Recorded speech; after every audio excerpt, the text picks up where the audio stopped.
இன்னைக்கு எல்லா கூட்டணி கட்சிகள்ல பெரிய கட்சிகள்ல போட்டியிடுபவர்கள் என்ன செய்யறாங்க?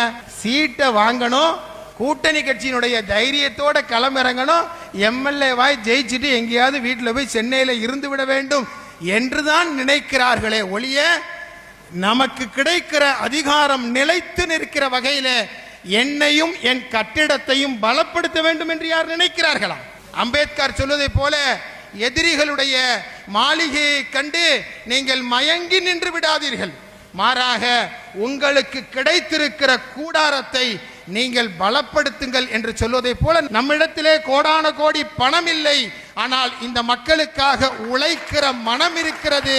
நாம் லட்சங்களை கொண்டவர்கள் அல்ல, மாறாக லட்சியங்களை கொண்டவர்களாக இருக்கிறோம். பசியில் இருந்து விடுதலை, பயத்தில் இருந்து விடுதலை, பசியில் இருந்து விடுதலை, பயத்தில் இருந்து விடுதலை, வசிக்க இடம் இல்லாம வாழும் ஏழைங்க நெஞ்சில வசிக்கும் ஒரே கட்சிங்க நம்ம SDPI தானுங்க.